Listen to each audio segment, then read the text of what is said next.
Have you ever wanted to live vicariously through a police officer?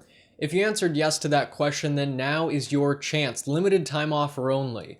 Of course, I'm kidding because the idea of citizen's arrest, which is the topic of this video, dates all the way back to Old England. So what exactly is it?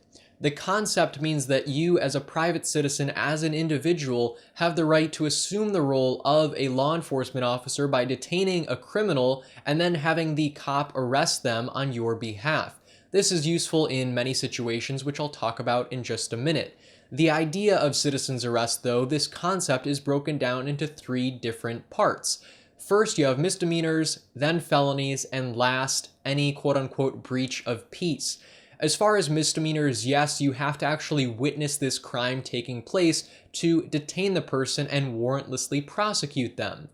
However, for felonies, despite them being in greater proportion as far as crime is concerned, you don't have to witness that yourself. If your neighbor's doing something illegal or you presume them to be doing something illegal, you can call up the police and they will investigate it accordingly. It's quite humorous because for breaches of peace, the Supreme Court has actually defined these to include not wearing a seatbelt. So yes, if you're not wearing a seatbelt, your neighbor can technically have the police arrest you.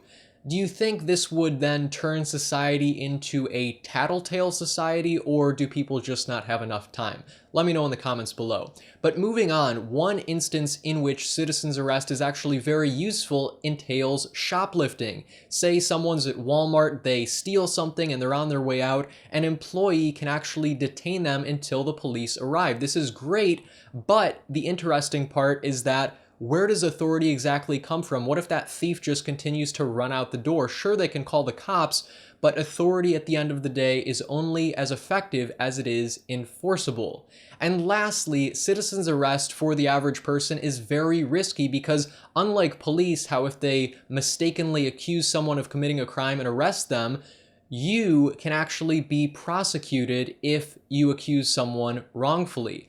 That's sort of problematic and it's a risk I would not be willing to take.